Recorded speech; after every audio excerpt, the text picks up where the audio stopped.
ती गाय म्हणजे एक हे आपलं का नाही परब्रह्मच आहे, त्यांना ठेवा. याच्यासारखं म्हणजे देवच आपल्या दारात आहे. सकाळी उठल्यानंतर ते जर आपल्याला दिसलं तर तुमचा दिवस कधीच म्हणजे असा नाराज जातच नाही. ते म्हणजे देवच आहे आपल्या दारात. आणि त्याच्यासाठीच मी ही गाय, देशी गाय, ह्याच्यापासूनच आपलं चांगलं झालं यासाठी मी ती देशी गाय आपल्या शेडमध्ये ठेवली. आणि त्याच व्यवसायातून आम्ही की आता लोक काय म्हणतात की शेळी पालन एवढं करणं शक्य नाही, पण हे आम्ही करून दावलंय की एक 25-30 लाखाचा बंगला बांधून आता आहे आपल्याकडं. परत छोट्या मोठ्या गोष्टी, रानं वगैरे भरणं, रानाच्या दुरुस्ती करणं, हे म्हणजे ह्या व्यवसायावरूनच आम्ही ती करत आलेलो आहे. तर असे जर शेळी पालन जर असेल, असे जर आपल्याला एक 10 बोकडं जर तयार करून जर विकले तर तुमच्या पूर्ण शेळी पालनचा खर्च की असे 10 बोकडं पूर्ण खर्च काढून टाकतात. ह्या व्यवसायातून आम्हाला दोघा भावाला एक 70 ते 75 हजार महिन्याला, म्हणजे दोघाला आम्ही सर्व्हिसला असल्यागतच एवढं पेमेंट पडतंय आम्हाला. तिथं तुम्ही शेळी पालन कधीच यशस्वी करू शकत नाही. आता काय काय लोक कसे असते, ते हाय पैसा गच म्हणून आपलं पहिल्यांदा शेड जोबानी करताना बाबा भलं मोठं शेड धरायचं आणि त्यात 2 शेळ्या आणून सोडायच्या. बऱ्याच ठिकाणी मी बघितलं. नमस्कार मंडळी, स्वागत आहे तुमचं एका नवीन व्हिडिओ मध्ये. मंडळी, आज आपण बघणार आहोत शेळी आणि मेंढी पालन दोन्ही एकत्र कशा प्रकारे केलं जातं. सर्वात प्रथम तुम्ही तुमची ओळख करून द्या. माझे नाव गणेश जालिंदर खडतरे, राहणार हिंगणी, तालुका मान, जिल्हा सातारा. तुमच्या फार्मचं नाव सांगा. ब्रह्मचैतन्य शेळी फार्म, खडतरे वस्ती. तुमच्याकडे आता शेळ्या किती आहेत? त्या आता चालूला माझ्याकडे एक 55 ते 60 शेळी आहे आणि मेंढी जवळजवळ 40 ते 45 मेंढ्या आहेत. तुम्ही सुरुवात कशा प्रकारे केली होती, म्हणजे काय सुरुवात म्हणजे तुम्हाला सांगायचं म्हणजे आता असं, पहिला माझ्याकडे दुग्ध व्यवसाय होता. एक 30-35 गायीचा मी मालक होतो. त्यात असं म्हणजे मिळत नव्हतं असं नाही, पैसे भरपूर मिळवले त्यामध्ये. पण कालांतरानं त्यात दुधाचे दर कमी आल्यानंतर परत ती परवडण असा व्यवसाय झाल्यानंतर परत मी काय केलं की काहीतरी वेगळं काहीतरी करावं असं माझ्या डोक्यात आलं.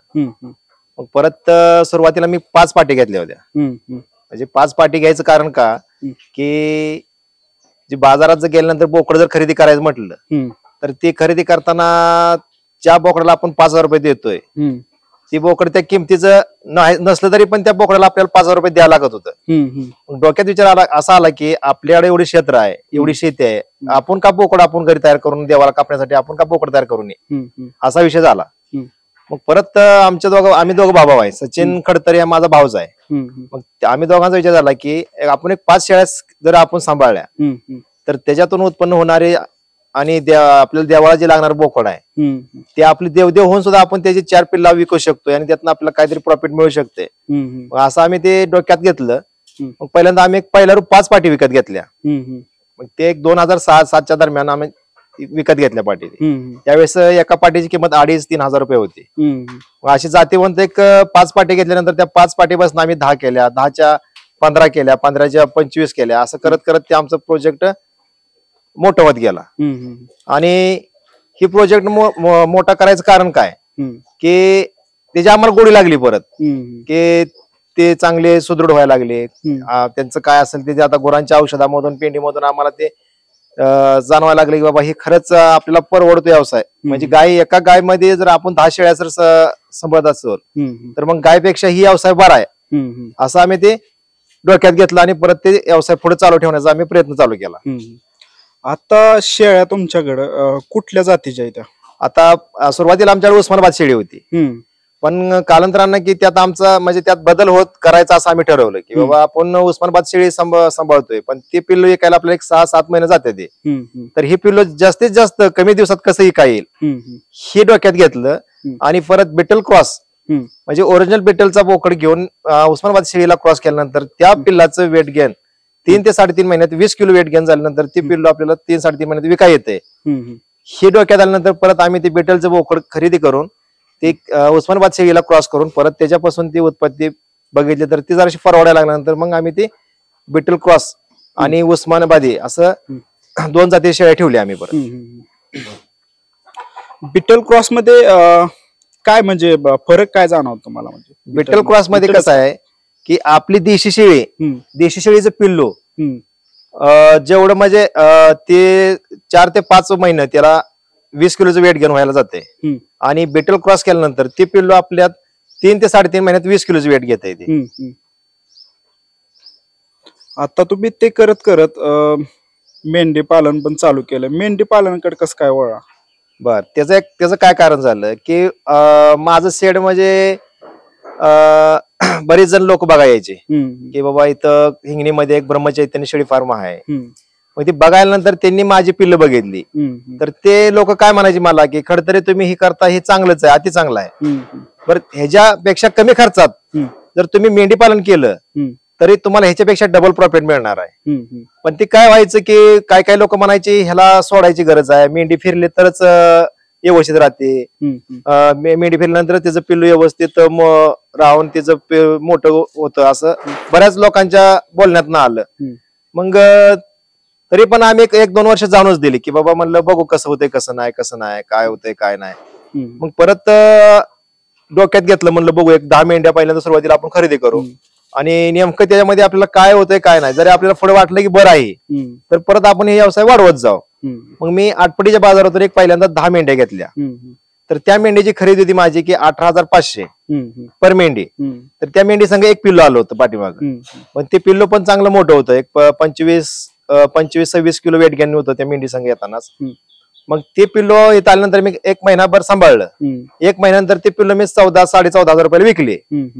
की मग तेव्हा कळलं की आपल्याला ह्या मेंढीत आणि आपल्या शेळीच्या पिल्लात की ते फरक आहे, त्यावेळेस जाणून आला मला. आता काही जणांचं शेळी फार्म बंद पडतात, काय सांगताल? म्हणजे त्यांनी कशा प्रकारे सुरुवात केली होती, कशामुळे ते बंद पडतात, काय सांगताल याच्याविषयी? बर, आता कसं आहे माहित आहे का सर, आता सुरुवातीला शेळी पालन करताना लोकांनी नेहमी ध्यानात घ्यायचं की आपण कुठल्या मार्गाने कुठल्या फाट्याने जायचं. काय काहींचं कसं असतं, पैसा मुबलक असतो, मग ते शेळ्यावर खर्च न करता ते शेडवर अनेक त्यांचे उपकरणे, पाणी, त्यांनी असं वाटावं की ते शेळीनं गेलं का तिथं तोंड लावलं का पाणी यावं, अशा प्रोसेसनं काय शेळी पालन करते ती. पण हे सगळं चुकीचं आहे. की शेळी ही खरं म्हणजे फिरणारच प्राणी आहे, तिनं झाडपाला खाल्ला तरच ते सुदृढ राहते किंवा आजारी पडत नाही. पण त्याच्यात पण कसं आहे सर की ज्यावेळेस आपण शेळी पालन बंदोबस्त करतो त्यावेळेस तिला खाली कोबा नसताना तिला खाली मुरुम असावा. मुरुम का असावा की मुरुम ज्यावेळेस मुरुम खाली असतो त्यावेळेस शेळीचं आयुष्य वाढतं. जर कोबा असेल तर ती कोब्यावर तिचं आयुष्य कमी होतं, 1-2-3 येतं आपली जी जास्त द्यायची ती शेळी कमी देते. आता तुम्ही सुरुवात केली होती त्यावेळेस पहिल्यांदा तुम्ही शेडचं नियोजन कसं केलं? म्हणजे शेड बांधलं का पहिल्यांदा शेड? नाही, पहिल्यांदा मी कसं केलं सर, 5 पाटी घेतल्या, तेव्हा 10 बाय 10चा एक शेड तयार केलं. ते पण काय पत्रा वगैरे नाही, नारळाच्या जावळ्या टाकून 10 बाय 10 शेड तयार करून त्यात पाटी मी त्यांचं म्हणजे संगोपन केलं. मग त्यानंतर ते 10 पाटी परत वेल्यानंतर 10च्या 20 झाल्या. मग असं करत करत परत त्याची गोडी लागत गेली मला की बाबा हे जसं आपण वाढवत जाईल तसं आपल्याला बाबा हे पुढे प्रॉफिट देणारी गोष्ट आहे. आणि म्हणजे जी दुसरी जी चालू करते ते त्याच्या पहिल्यांदा ते शेळीला वगैरे खर्च न करता ते पहिल्यांदा गोठ्याला वगैरे खर्च करते, ते शेडला वगैरे खर्च करते, त्याच्यामुळे ते कुठेतरी कोलॅप्स होते ते. बरोबर आहे की, पण त्यांच्या डोक्यात येत नाही की आपण शेडला एवढा खर्च करतोय, पण आपण उद्या शेळ्या खरेदी केल्यानंतर त्या शेळ्याचं संगोपन कसं करायचं, की आपण बारक्यातनं मोठं व्हायचं का मोठं होऊन परत बारकं व्हायचं ही डोक्यात घेत नाही. ती काय करते, ती शेडला 10-15 लाख रुपये घालवते, ती परत कुठेतरी बाजारात जाऊन खरेदी करते, ती मग ती शेळ्याची क्वालिटी काय आहे बघत नाही, ती काय नाही. फक्त शेळी पालन जर तुम्हाला करायचं असेल, खरंच मनापासून आपल्याला बाबा शेळी पालन व्यवसाय आपल्याला आवडतोय आणि त्यात उतरायचा आहे, तर त्या लोकांनी काय करायचं की जेणेकरून आपल्याला सुरुवात करताना पहिल्यांदा एक तर पाठीपासून सुरुवात करायची, कधीच जाणती शेळी घ्यायची नाही. कारण जाणती शेळी काय घ्यायची नाही तर ह्याच्या मागे एक कारण आहे की आज माझ्या शेडवर जर तुम्ही आला आणि जर तुम्ही मला म्हणला की मला शेळी पाहिजे, काय शेळी मला विकायला काय अवघड नाही, मी विकणारच आहे. फक्त पण तुम्हाला मी कंचोकरडी शेळी देतो हे तुम्हाला माहित नसतं, तिचं वेती किती झाली हे तुम्हाला माहित नसतं, याची खोड काय आहे हे तुम्हाला माहित नसतं, की का विकतोय हे तुम्हाला माहित नसतं. त्यावेळेस तुम्हाला गरज असते आपल्याला एक शेळी घ्यायची आहे, हे तुमच्या डोक्यात टार्गेट असतं, पण मी शेळी कुठल्या क्वालिटी तुम्हाला देतो हे तुम्हाला माहित नाही. त्यामुळे कधीही सुरुवात करताना शेळीपासून करायचीच नाही. सुरुवात करताना पहिल्यांदा तुम्ही एक शेळी घेताना 20,000ची, तिथं 2 पाटी घ्या 10,000च्या, पण ती लाईफ मध्ये तुम्हाला कधीच धोका देत नाही. पण शेळी तुम्हाला जर तुम्ही नेली, माझ्याकडे गाभण शेळी नेली, पहिल्यांदा तुमच्याकडे वेली, पण त्या शेळीला दूधच कमी असेल तर ती पिल्लू मोठं होऊन तुम्हाला त्यातनं उत्पन्न काय येणारच नाही. तर पहिल्यांदा शेळी पालन जे करणार आहेत ते त्यांनी सुरुवात करताना एक तर बंदिस्त शेळी पालन जे बंदिस्त शेळी पालन आहे त्यातून चांगल्या सुधारित पाटी जर घेऊन जर शेळी पालन केलं तर त्या लोकांना कुठेही अडचण येत नाही. कारण त्या पाटींचा पहिल्यापासून जन्मल्यापासून जंतनाशक त्याने लागणारे औषध वगैरे काय ते पूर्ण झालेलं असते. आणि अशा जर आपण पाटी बाजारात घेतल्या किंवा घरगुती घेतल्या तर त्याने जंतनाशक माहित नसते, त्यांचे PPR डोस झालेले नसते, ते तुम्हाला ATTT काय माहिती नसते. त्यामुळे ते जर पाटी आपल्याला घेतल्यानंतर ती पाटी आपल्यात आल्या तर ते आजारी पडल्या तर ते नीट होत नाही, त्या जुलाब लागला तर जुलाब बंद होत नाही. मग ह्याच्यामुळे सुरुवात करताना 4 पैसे महाग लागना पण एक तर बंदिस्त शेळी पालन मधूनच पाठी विकत घ्या आणि तिथनच तुम्ही सुरुवात करा. तिथं 10 घ्यायचे तिथं 5 घ्या, पण त्या 5 पाठीपासून तुम्ही तिथं 100 शेळ्याचा मालक सुद्धा होऊ शकता. आता मेंढी पालन तुम्ही करताय, पिल्ल किती आहेत? मेंढ्या किती आहेत का? पिल्ल मेंढ्यांची पिल्ल किती आहेत, मेंढ्या किती आहेत? आता मेंढ्या माझ्याकडं एक 40 मेंढ्या आहेत मोठ्या आणि त्यांची पिल्ल एक 20-25 पिल्ल आहेत. आता त्यांचं नियोजन कसं असतंय सकाळपासूनच? म्हणजे सकाळचा आता आमच्या घरात सगळी माणसं म्हणतात आम्ही 10 जण आहे, 4 मुलं, आम्ही दोघं भाऊ, दोघांच्या मंडळी आणि आई वडील. तर सकाळी उठल्यानंतर आम्ही सुरुवातीला की उठायचं, शेडमध्ये जायचं, सगळी पिल्ल ही सगळी बाहेर घ्यायची पहिल्यांदा पटांगणात. त्याने बाहेर गेल्यानंतर त्यांचं काय असेल ते बाहेर जाऊन व्यवस्थित फ्रेश होते. ते फ्रेश झाले का सगळं शेड झाडून घ्यायचं आधी, टोटली सगळं शेड. एक ही आता जवळजवळ माझा अर्धा एकर शेड आहे, बंदिस्त शेळी पालन असल्यामुळे सगळं मुक्त संचार मध्येच आहे, त्यांच्या गळ्यात दाव सुद्धा नाही. मग ते सगळी अशी फ्री राहते. ती आपण तोवर सगळ्या त्यांच्या रूम आहेत सगळ्या झाडून घ्यायच्या, झाडून घेतल्यानंतर परत त्यांचा खुराक काय, पेंड मका वगैरे काय असेल ते द्यायचं आणि मग तिथून त्याने चारा वगैरे द्यायचा, पिल्ल वगैरे भिडवायची. आता ह्याचं तुम्ही शेळी आणि मेंढी एकत्रच करता का त्याला आतमध्ये तुम्ही शेड मध्ये स्पेशल त्याला ही नाही नाही, आता कसं केलं माहिती आहे सर, आम्ही गाभण शेळी वेगळी, ते जे झालेली पिल्ल वेगळे आणि बोकड वेगळं असं त्यांचं पार्टिशन केलेलं आहे. आणि मेंढीला तर मेंढीला सेपरेट शेड आहे, कारण शेळी आणि मेंढीचा कधीच मेळ बसत नाही. मेंढी फक्त कसं आहे, शेळ्यांचं उष्ट राहिलेलं सुद्धा शेळी मेंढी खाऊ शकते, पण शेळीला ती चालत नाही. शेळीला फक्त शेंडा, तिचं शेंड्यावर द्या नसतं. मेंढी कशी आहे, मेंढीचं तिला काय पण टाका तुम्ही ती खातेच. आता खायला काय काय त्याला? आता मका, केरळीची मका आहे, कडवळ आहे, परत मुरगास बनवलाय, परत तुरीचं बुसकाट आहे, परत शेवरी, सुबाबळ. हे आहार पोषक आहेत का त्यांना? म्हणजे असं हा, मेथी घास एक पोषक आहे. तुम्ही मुरगास देताय, आता मुरगास विषयी काय सांगचाल जरा? मुरगास हे दिवसातून 1 वेळा द्यायचे, द्यायचा चारा आहे. ते जर आपण ते दिवसातून 3 वेळा किंवा 4 वेळा दिला तर ते त्यांना मान्य म्हणजे त्याने पचन पण पडत नाही, कारण त्याच्यामुळे गॅसेस होणं, पोट फुगणं किंवा जास्त करून जुलाब लागणं हे सुद्धा त्यातून होतं. मग काय काय लोक करते की शेळी पालन सोपं आहे म्हणून उगाच मका 1 एकरवर मका कुटी करायची ठेवायचं आणि ते 3 टाइम टाकायचं आणि काय म्हणायचं की आमच्या शेळ्या सुधारत का नाही त्या. तर तो चारा शेळ्यांचा नाहीच. ऍक्च्युअली मुरगास हा शेळ्यांचा चारा नाही, फक्त एक आपलं नाश्ता म्हणून ते आपल्याला मुरगास द्यायचा आहे की त्याने कुठेतरी वाटावं की आपल्याला बाबा हे आपण कसं सकाळचा नाश्ता करतो ह्या पद्धतीने मुरगास आहे. तो काही पोट भरून द्यायचा चारा नाही. आता शेळ्या आणि मेंढ्यांची तुम्ही कशा प्रकारे काळजी घेताय जेणेकरून आजारी पडू नये? आजारी न पडण्यासाठी तुम्ही त्याला कोणतंही करताय, डॉक्टरच्या सल्ल्यानं करता का कसं करता? आता आजारी पडायचा तर विषय नाहीच बरं का सर, कारण कसं असतं ह्यांचे जन्मल्यापासून या पिल्लांची आपण काळजी घेतोच, जेणेकरून आपलं जे बाळ असतंय त्या बाळाची आपण कशी काळजी घेतो त्या पद्धतीने ह्याची काळजी घेतली जाते. आणि शेळी का आजारी पडत नाही तर त्या शेळीला आम्ही 3 महिन्यातून जंताचा डोस असतो आणि एकमेव औषध असं आहे की जंताचं औषध 3 महिन्यातून शेळीला दिलं तर शेळीला कुठलाच प्रॉब्लेम येऊ शकत नाही. आणि जर शेळी आजारी पडली किंवा बाबा बाय चान्स तिला ताप आला किंवा ती खात नसेल तर ते लगेच आपण शेड मध्ये गेलं, सकाळी गेल्यानंतर पहिल्यांदा आपण शेड चेक करायचं की बाबा आज कुठलं चित्र कुचांबलंय किंवा त्याला ताप आलाय किंवा खात नाही, ह्याच्यावर लक्ष देणं सकाळचं हे पहिलं शेळी मालकाचं काम असतंय. त्यात आपल्याला जर आढळून आलं की बाबा ही एक शेळी बाबा आज खात नाही किंवा तिला ताप आलाय किंवा जरा कुचमून आहे तर ती लगेच लक्षात आल्यानंतर ते जे काय औषध आहेत ते त्याला दिलं का 1 तास 2 तासात ती शेळी चांगली होती. पण त्याच्याकडे दुर्लक्ष केलं की आज राहू दे बाबा थोड्या वेळाने खायल किंवा उद्या खायल तर ते जर जास्त झालं तर ते आपल्या हाताबाहेर केस जाते. मग नंतर तिला मग डॉक्टर बोलवा, मग त्याच्यावर उपचार करा, सलाईन लावा, परत ते लाख लफडी करण्यापेक्षा की सकाळच्या उठल्यानंतर प्रत्येक शेतकऱ्याने जाऊन आपली शेळी किंवा आज आपली मेंढी असेल की बाबा कुठली खात नाही, आज कुठली शेळी कुचमो नाही, ही लक्ष देणं महत्वाचं आहे. लक्षात लगे बघितलं तर त्याला औषध आहे, त्या औषधाने लगेच ते नीट होते. बिट्टल शेळीबद्दल काय सांगचाल जरा? बिट्टल शेळी अशी आहे की ती शेळीची पिल्ल जन्मतात 6, 6.5, 5, 5.5 किलोची जन्मतात. आणि ती शेळी मूळ आपल्या महाराष्ट्रीयन शेळी नाही.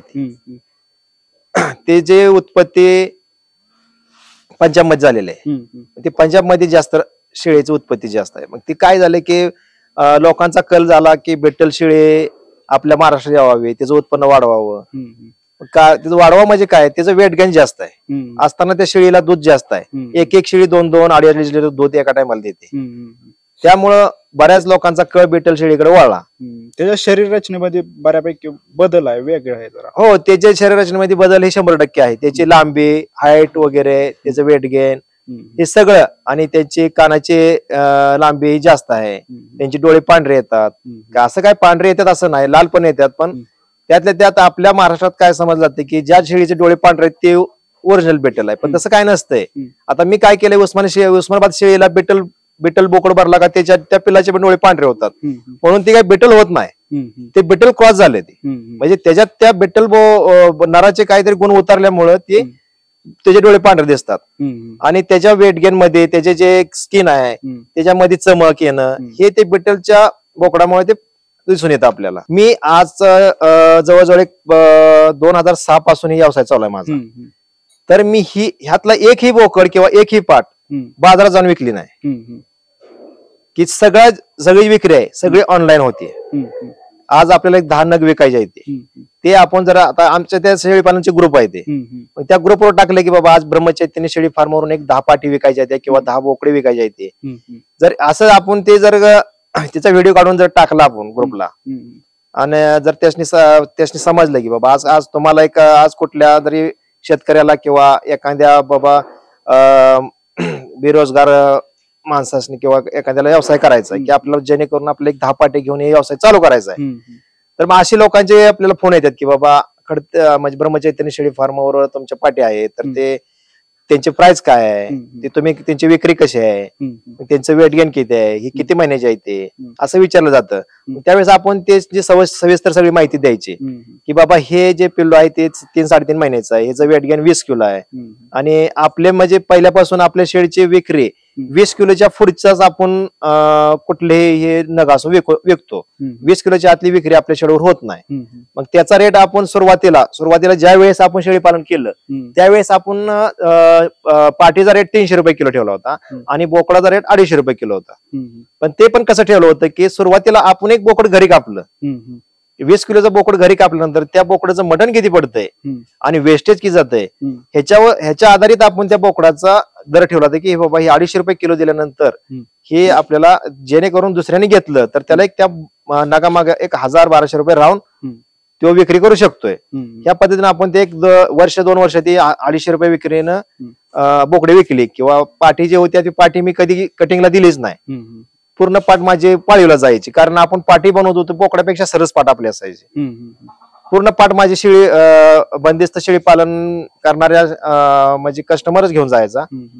मग अशी विक्री करत करत ते रेट जसं वाढतील तसं मी 250चे 350 केले, 350 करत 300 केले, 300चे 350 केले, 350चे 400, जसे मटणाचे रेट वाढतील तसे आपण ते रेट वाढवत गेल्यानंतर आता चालवला बोकड्याची विक्री 450 रुपये किलो पर केजी आहे.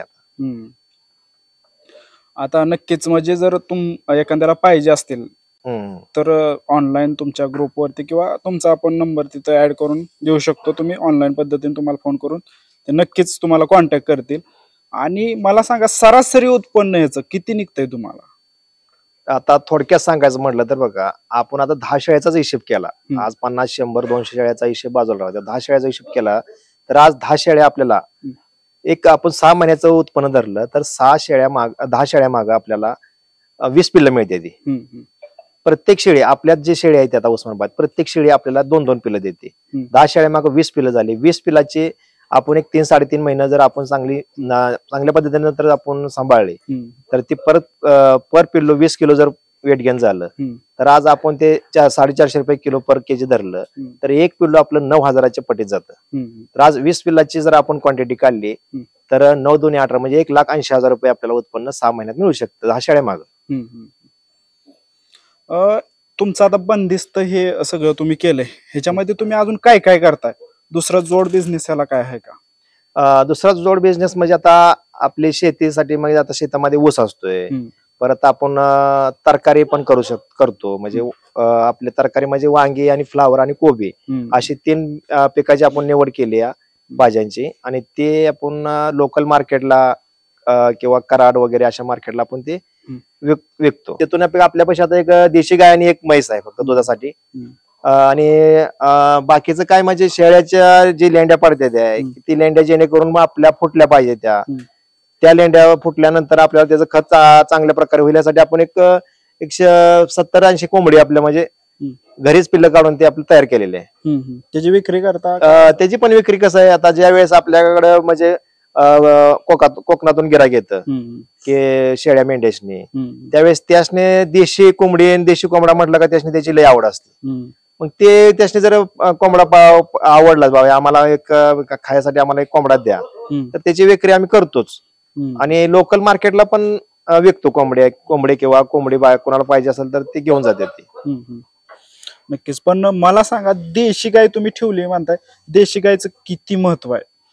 देशी गाय म्हणजे हे आपलं का नाही परब्रह्मच आहे त्यांना ठेवा. याच्यासारखं म्हणजे देवच आपल्या दारात आहे. सकाळी उठल्यानंतर ते जर आपल्याला दिसलं तर तुमचा दिवस कधीच म्हणजे असा नाराज जातच नाही. ते म्हणजे देवच आहे आपल्या दारात आणि त्याच्यासाठीच मी ही गाय देशी गाय ह्याच्यापासूनच आपलं चांगलं झालं यासाठी मी ती देशी गाय आपल्या शेडमध्ये ठेवली. तर मला सांगा शेडची तुम्ही ज्यावेळेस उभारणी करत होता किंवा केली त्यावेळेस तुम्हाला काय काय अडचणी आल्या येते त्या अडचणी ह्याच्यामध्ये? बरं आता ते एक महत्वाचा मुद्दा आहे. शेडची उभारणी करताना आता काय लोक कसे असते ते हाय पैसा गच म्हणून आपलं पहिल्यांदा शेडची उभारणी करताना बाबा भलं मोठं शेड धरायचं आणि त्यात 2 शेळ्या आणून सोडायच्या. बऱ्याच ठिकाणी मी बघितलं पण त्या 2 शेळ्याची सुद्धा त्याची निगा होत नाही. पण शेडवर तुम्ही न खर्च करता तुम्ही सुरुवातीला की 10 शेळ्या घेऊन त्या 10 शेळ्याच्या प्रॉफिट मधून तुम्ही शेड वाढवत जावा.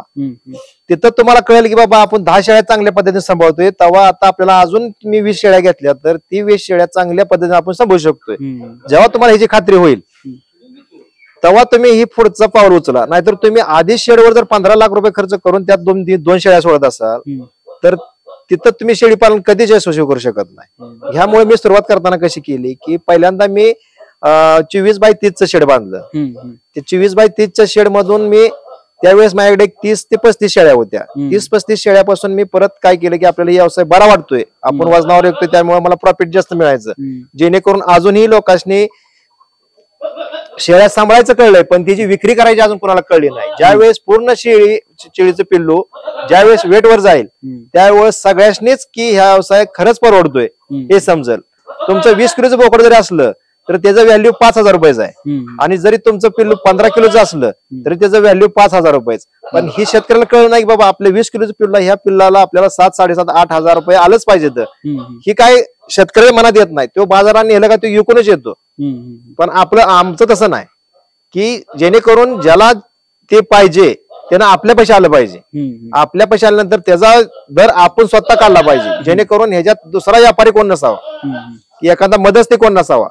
आणि महत्वाचा मुद्दा ही आम्ही किलोवर दर ठेवायचं कारण ज्या वेळेस आम्ही किलोवर दर ठेवला पाट असो बोकडा असो ते जे कस्टमर आपल्या शेळीवर येतो या किलोवर आहे म्हटल्यावर न्यायला त्यावेळेस त्या व्यक्तीचं आपलं जे व्यवहार असतं ते व्यवहार 100% होतो. कारण कसं असतंय की आज आपण एखाद्या पिल्लाची किंमत सांगितली 12,000 रुपये तर तो मागणारा काय म्हणतो 6,000 रुपयाला द्या की. ही मिळतच होतं कुठं नसतं त्यामुळे आपण नाराज होतो की बाबा तुझं माझं काय जमणार नाही तुला दुसरीकडे कुठं मिळेल तिथे घे. पण किलोवर विकल्यामुळे काय होतं की बाबा माझा फिक्स दर आहे बाबा या पिल्लाचा 450 रुपये किलो आहे. कसं होतंय 450 रुपये किलो आहे म्हटल्यानंतर तो कायच म्हणू शकत नाही की बाबा असं द्या तसं द्या. कारण 450 रुपये किलोचं पिल्लाची चमक बघितल्यानंतर त्याला नजरात ती बसते पिल्लू याला खरंच पिल्लू चांगला आहे आणि वजन भरपूर आहे याचं मांस भरपूर पडणार नाही, ह्याच्यात वेस्टेज काय जाणार नाही. हे शेड बंदिस्त शेड मध्ये असल्यामुळे त्याचं जे वेस्टेज भाग जाणार आहे तो ह्याला जास्त नाही. त्यावेळेस त्या पिल्लाची विक्री होऊ शकते. आणि शेडचं तुम्ही म्हटला तर ही शेळ्यांच्या प्रॉफिट मधनं, जसं मी 35 शेळ्यापासून मी 40 केल्या, 40 मधून 50 केल्या, जसं आपलं प्रॉफिट वाढत जाईल तशी शेडची उभारणा करत गेलो मी.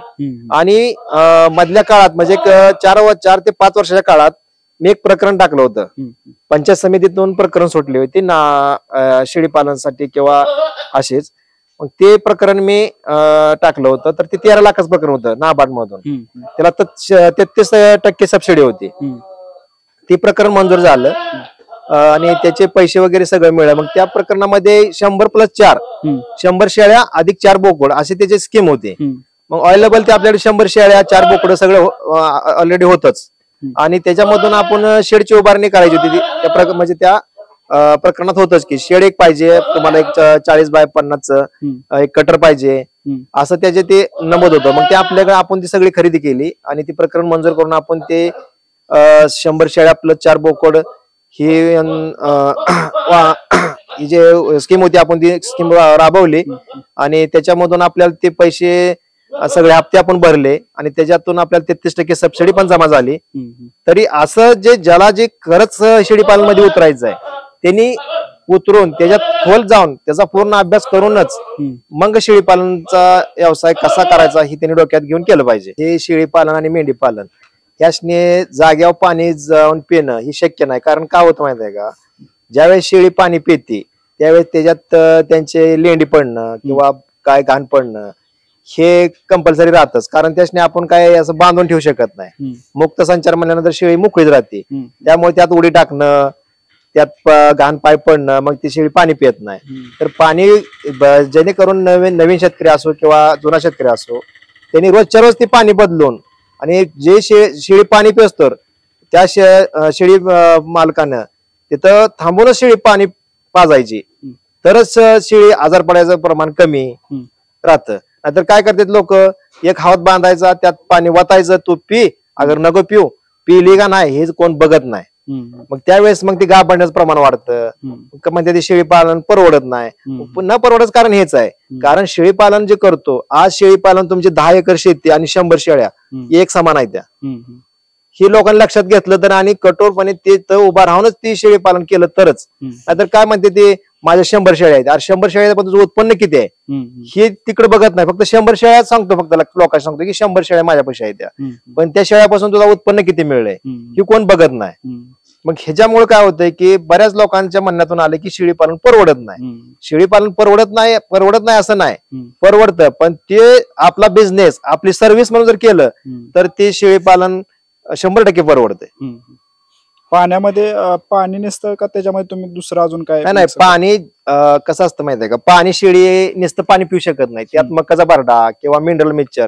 आता मिनरल मिक्सचर दिल्यानंतर काय होतं, काय लोक म्हणते ते पाणी पिते शेळी, पण मिनरल मिक्सचर दिल्यानंतर काय होतं की शेळीचं जे काय दुधातून तिचे कॅल्शियम कमी होतं किंवा त्याचे प्रोटीन कमी होतं. मग हे आपण ज्यावेळेस पाण्यातून मिनरल मिक्सचर दिल्यानंतर ती जी कॅल्शियम वगैरे कमी झालेलं असतं ते भरून निघत असतं. परत ते कॅल्शियम आपण मिनरल मिक्सचर दिल्यानंतर ती शेळी गाप जायला ताप देत नाही. म्हणून त्याच्यात पाण्यात मिनरल मिक्सचर टाकणं महत्वाचंच आहे. परत कधी कधी आठवड्यातनं 2 आठवड्यातनं किंवा महिन्यातनं गुळाचं पाणी द्यायचं. गुळाचं पाणी दिल्यानंतर त्यातून पण कॅल्शियम तिला मिळू शकते. परत सांगायचं म्हणजे प्रत्येक शेळीला 3 महिन्यातून जंताचा डोस दिल्यानंतर तिला एक सलग 3 दिवस प्रोटॉन पाजण्याची आवश्यकता आहे. कारण ज्यावेळेस आपण जंताचा डोस देतो त्या जंताचा डोस दिल्यामुळे तिला 3 दिवस आशिकपणा आल्यागत वाटतं तिला, की तिच्या पोटातून जंत निघून गेल्यानंतर तिला असं मोकळं झाल्यागत वाटतं. आणि ज्या आपल्या कसं आता पहिला गोळ होत्या तसं तिला आशिकपणा आल्यागत वाटल्यामुळे तिला आपण प्रोटॉन टॉनिक तिला एक 10 मिलियन 3 दिवस दिल्यानंतर ते जे आशिकपणा आलेला ते त्याचं ते भरून निघतं आणि परत ती शेळी अजून जोमानक चारा खायला आणि दूध द्यायला त्याची कॅपॅसिटी वाढू शकते.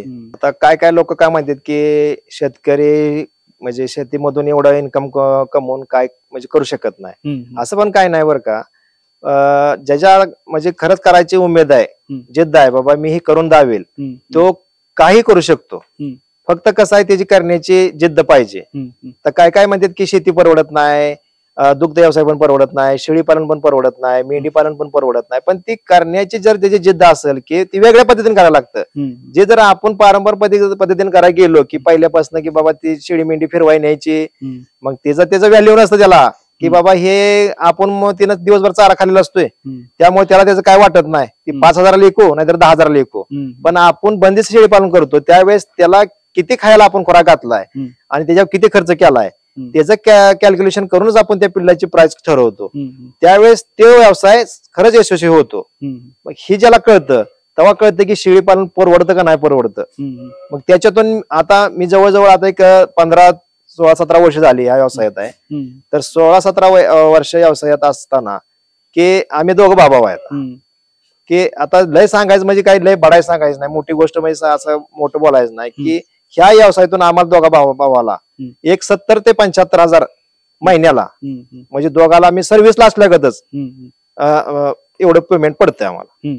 आणि त्याच व्यवसायातून आम्ही की आता लोक काय म्हणतात की शेळी पालनावर एवढं करणं शक्य नाही, पण हे आम्ही करून दावलंय की एक 25-30 लाखाचा बंगला बांधून आता आहे आपल्याकडं.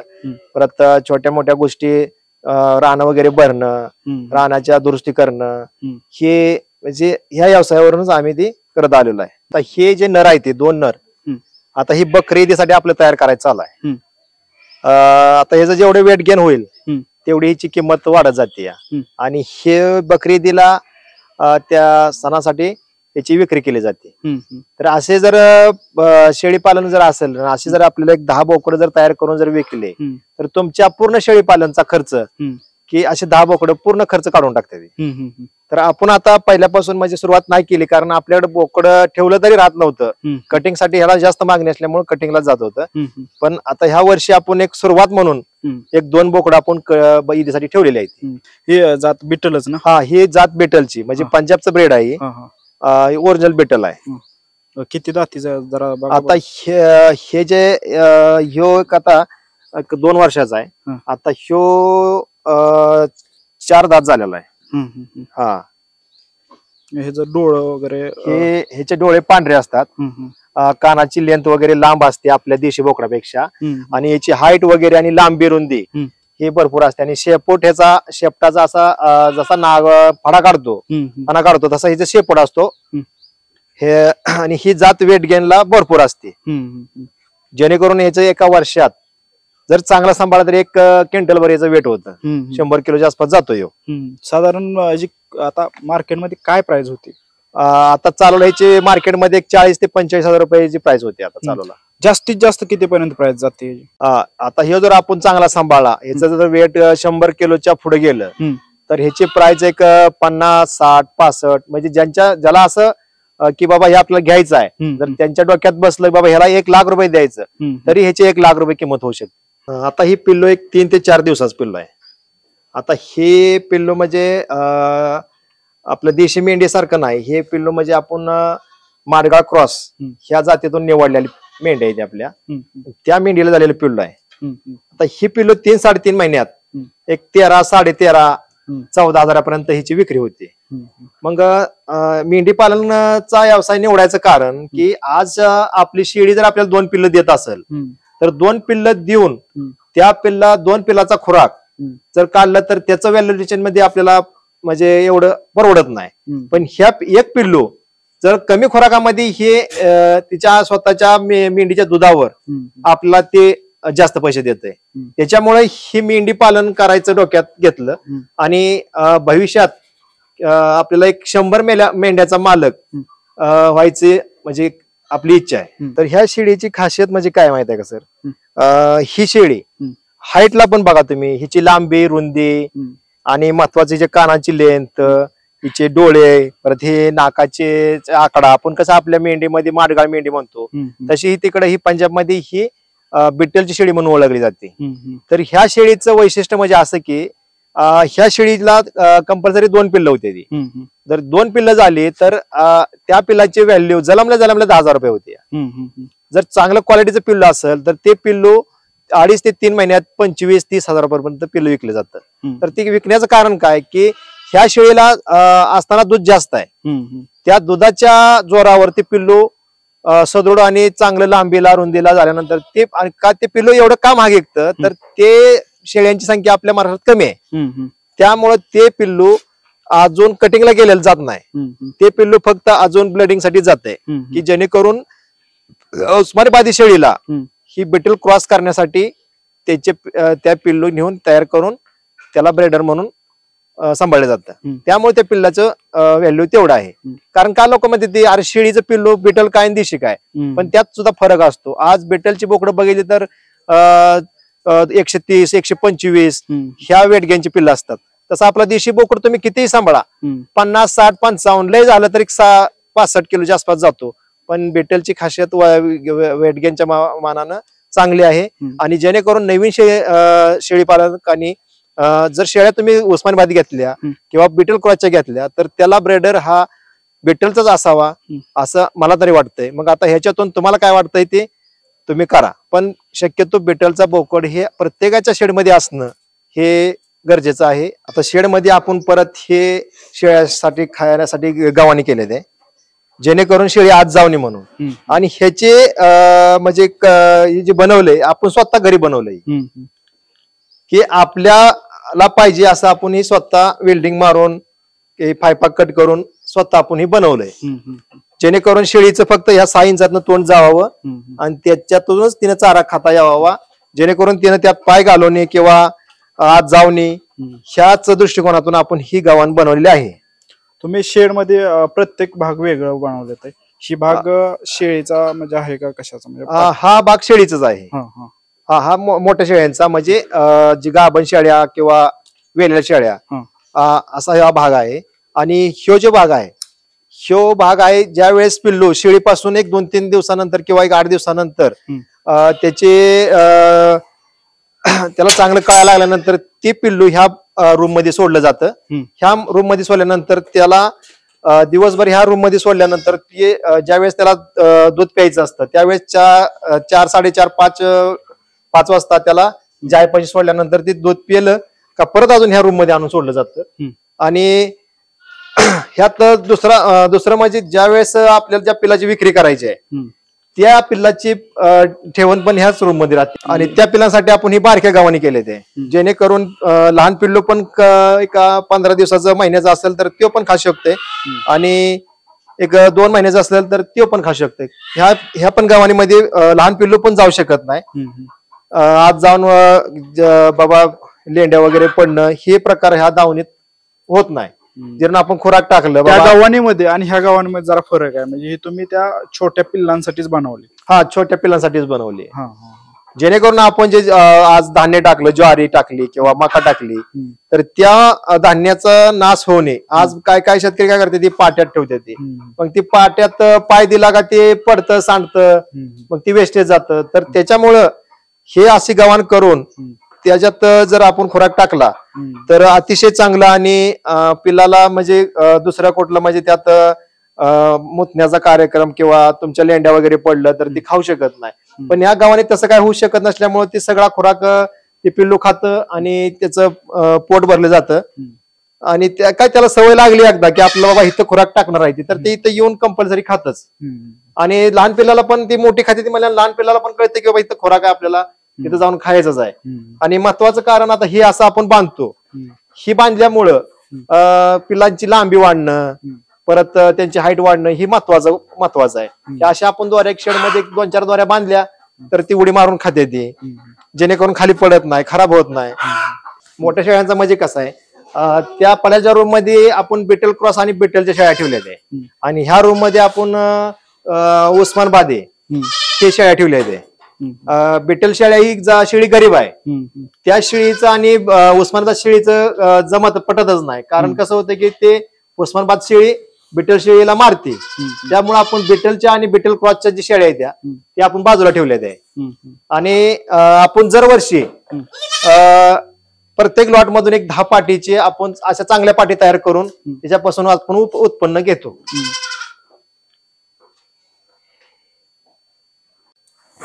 आता हे तुरीचा चारा आहे ह्यो आपल्याला गुलबर्ग्यावरून गाडी येते इकडे आपल्याकडं तर ह्या चाऱ्याचं वैशिष्ट्य म्हणजे शेळी मेंढीला आवडता चारा म्हणजे सगळ्यात ह्योच तुमच्या खपरी पेंडीला सुद्धा महागत टाकणारा आणि पिलाला चमक आणणारा, जेणेकरून आपल्याकडे ज्यावेळेस बारीक पाऊस असतो किंवा थंडी असते त्यावेळेस आपली शेळी मेंढी त्यात ओला चारा खाऊ शकत नाही. त्यावेळेस ह्या चाऱ्याचा एवढा उपयोग होतो की, आणि जेणेकरून शेळी पालन का परवडत नाही त्याच्या मागचं महत्वाचं कारण हा सुका चारा आहे की आपण शेळी मेंढी उन्हाळ्यात चांगली पद्धतीने सांभाळू शकतो, पण ज्या वेळेस आपल्याकडे थंडी किंवा बारीक झिमझिम असते का 8, 10, 15 दिवस त्याच्यात आपल्या शेळीला असा चारा जर मिळाला तर शेळी पालन महत्व म्हणजे अवघड नाहीच. जर ज्या शेळी पालकाकडे हा चारा नाही त्यासनी शेळी पालन करणं म्हणजे अवघडच जातं. त्यावेळेस बऱ्याच लोकांचं म्हणणं येते की शेळी पालन ही परवडत नाही.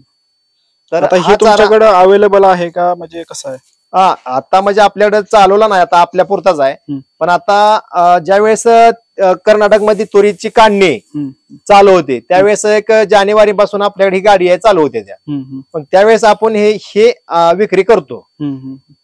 तुमच्यापासून तुम्ही बऱ्याच लोकांनी आपल्यापासून नेलाय की गेल्या वर्षी आपण एक 10 गाड्यांची मागणी केली होती, तर 10 गाडीमध्ये आपण 1.5 गाडी आपल्या स्वतःला ठेवली होती आणि बाकीच्या गाड्या आपण अशा प्रत्येक शेतकऱ्याला विकल्या होत्या. जर आता एखाद्या शेतकऱ्याला हे पाहिजे असेल तर तुमच्याशी कसं कॉन्टॅक्ट साधायचं त्यांनी? आता कॉन्टॅक्ट साधायचं म्हणजे काय, आपला नंबर प्रत्येकापाशी आहेच, किंवा आता जर तुम्ही ह्या स्क्रीनला टाकला तरी प्रत्येकापर्यंत आपला नंबर गेल्यानंतर ते आपल्याला कॉन्टॅक्ट करू शकतात. ह्या शेळी पालन करण्याचा हेतू आणि शेतीला ह्याचा काय उपयोग आहे, तर महत्वाचं म्हणजे हे लेंडी खत हे ज्याच्याकडे आहे तो खरा शेतकरी. तुमच्याकडे शेती 100 एकर आहे, 200 एकर आहे, ह्याचा तुम्ही सांगणं आणि ती पिकवणं हे असेल तरच ती 100 एकर तुमची शेती पिकणार आहे. ह्या लेंडी खताचा तुम्ही काय उपयोग करताय?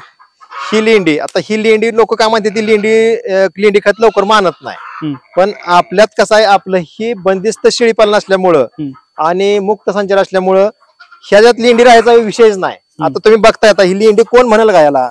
आज बघा ही सोन आहे काय, तुम्ही आज 1700 जण 1800 जण 2000 जर पोत जर तुम्ही डायरेक्ट टाकलं तर ते तुम्हाला 4 दिवसच ते साथ देणार आहे. पण हे तुम्हाला तुमचा प्लॉट किंवा ऊस वर्षभर तुम्ही ठेवा तर तुम्हाला वर्षभर हे मानलं जातं. आता तुम्ही ही विकताय का तुमच्या शेतीसाठीच हे करता? जर आपल्या शेतीला वापरून जर राहिलं तर आपण विक्री करतो, पण जेणेकरून आपल्या शेतीलाच पुरत नाही त्यामुळे विक्री करायचा विषय येत नाही काय. आता ज्यावेळेस आपल्याकडे गाय होत्या त्यावेळेस आपण विकत होतो, कारण त्यावेळेस आपल्याकडे खत भरपूर असायचं, पण आता ही खत आपल्या शेळ्या ही मेंढ्याचं काही एवढं पडत नाही त्यामुळे आपल्या शेतीसाठी पुरतंय. एवढंच आपल्याकडे आता आहे. साधारण एवढ्यामध्ये किती शेती होते काय? आपल्या 10 एकर क्षेत्राला एवढं खत म्हणजे पुरतंय.